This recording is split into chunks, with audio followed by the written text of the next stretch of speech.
All right, guys, I'm back again, and I just got a really cool find that I wanted to show you guys and just do a quick little demonstration of it and tell the story. So this is a Visteon dockable entertainment system, I guess. But basically what it is a portable DVD player from the early 2000s with, as you can see here, a built-in Game Boy Advance. So this thing is really cool. I've never heard of it before until today. And I am a console collector. I love hardware, and I've never ever heard of this thing. But doing some research, there definitely is some videos out there on it. And I'm not going to try to compete with those videos by showing every little feature, but I am going to quickly show it off and tell the story of it. So how did I get this thing? I just got it this morning, believe it or not, at a garage sale. I walked up to the sale, and the lady was setting up, and I asked her, hey, do you have any video game stuff?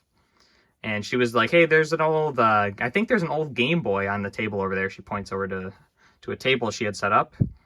I walk over to the table, and I'm looking around, and in my head, I'm like, I don't see a Game Boy. She must have thought it was something else. Because it was closed. The screen was closed like this. And it was in like one of those Samsonite laptop bags. Or at least it was sitting on top of one of those bags. And I'm looking around, and then I see the Game Boy Advance logo, and I'm like, what the heck is this thing? I turned it over to the side. I'm like, whoa. And I opened it. And I'm like, this is like a portable DVD player with a Game Boy Advance. So, of course, I bought it. Being curious, I had no idea what these things were worth. I'm still not exactly sure. There's actually only one sold in the last 90 days on eBay for $800. And that did not include anything. But luckily, when I got it, I got both manuals, the DVD remote, the game remote, and the headphones and the power adapter. So it basically has everything. Besides, this originally had a mount. It would mount in the top of your car upside down. It'd be a Mazda car, obviously. You can see the little dock here where I assume it would connect, which is actually required to use the headphones. So unfortunately, I'm unable to try those out. But yeah, obviously when I found this thing, I was very stoked. Really had no idea that I found something so incredibly rare and cool. I knew I was going to buy it. I'm like, well, I've never seen that, and I just want it for my collection. So I'm not exactly sure if I'm going to be keeping this yet, but we'll find out. So either way, I'll just quickly show it here. So here's like all the controls, and everything does work on it. Here's the screen. The screen's pretty bad. It's pretty dim and everything like that, but it is cool. There is the link port on the side, so you can link it up and do multiplayer. There's the back. It literally looks like just like a little laptop or a little portable DVD player. Here's the battery, which is coming unclipped a little bit, so it is probably expanding a bit. There's the model number.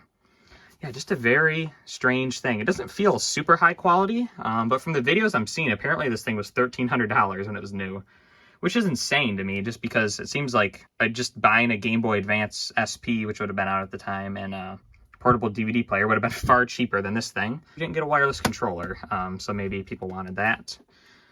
But yeah, so when it turns on, I'll power cycle it here. It'll show a little warning screen warning you to not be changing discs and playing this as you're driving, which definitely makes sense. So that's pretty cool. And then it just goes to this Mazda menu.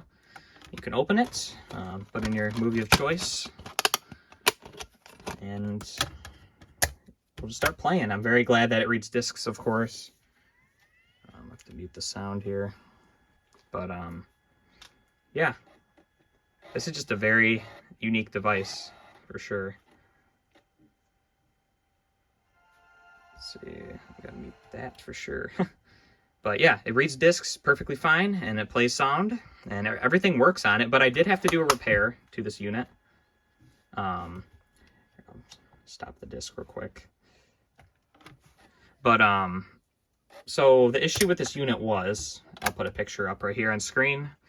The battery terminals, there was super corroded batteries in it, which I did not take a picture of the batteries themselves. But when I went to remove the batteries, as I feared, it completely ripped out the spring that would have previously been there inside the controller, this controller here. So what I ended up doing was I got a Kenwood remote control that I just had laying around, and the battery terminals look similar. So I opened up the remote, removed the old destroyed rusted terminals, and installed the new ones. And they look really good. You can't even tell at all that they've been replaced. I'll show it here. So here's the original terminals, and then here's the ones I replaced. You can see they're a little lower down than normal, but they do function properly. So that's really good. So here's the controller.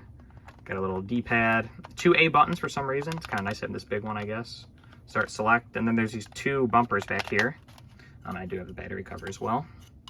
So it's pretty cool design, I guess. It kind of looks like a boomerang, but yeah, it does work pretty well. You don't even have to point it directly at it. You can kind of be pointing to the left or right, and it seems to have good connectivity to it. So if you want to play a Game Boy Advance game, you get the TV/aux, but we'll put the game in first. So we'll just insert Namco Museum here to the side, and then we'll switch inputs. And then this will go straight to the Game Boy Advance. So there it is. Turn up the sound a little here. So this is pretty cool to have a wireless controller like this in the Game Boy Advance. And I'm just really blessed that I was able to fix the controller. I was so sad when I saw that. I was like, no, the controller is gonna be screwed. But luckily I was able to fix it. And it was actually worked out really well. I'll mute this real quick. Just because the contacts that got destroyed, they were not soldered to the board. They were just clipped inside the remote, and the replacement ones I had fit perfectly in there. So it really worked out good. So I'm really happy I was able to get this unit fully functioning here. It's just a little gameplay demo. The screen looks okay. It has decent like motion. You can see pretty well when things are moving around. Then if you want to exit this, you could just switch inputs, and then it'll just switch back to the DVD menu, which is pretty cool. I think you have to hit it twice because this is like a aux in, I think. Yeah. And here's the DVD remote, what it looks like, very basic. Obviously you can control things like volume and so forth with the remote. Here's a little closer look at the headphones. Again, I can't use these because I do not have the dock that goes into your car.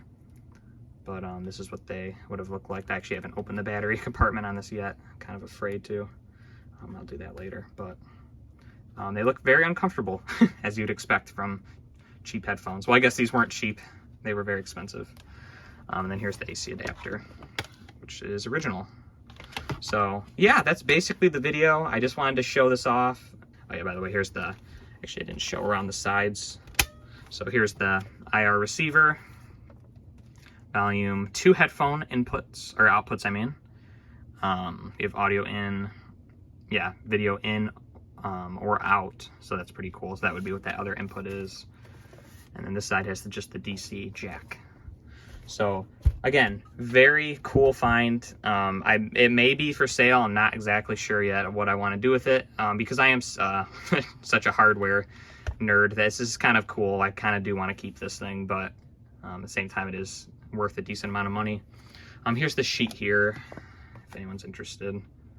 Just kind of explaining some things. And then here's the user's manual, which I'm assuming this is documented online, but pretty cool to have that. These people definitely, they took good care of this thing, which is definitely good for me. So yeah, anyway, thanks so much for watching, guys. And yeah, that's basically the video. I hope you enjoyed taking a look at a rare piece of Nintendo's history. And thanks so much for watching. Bye.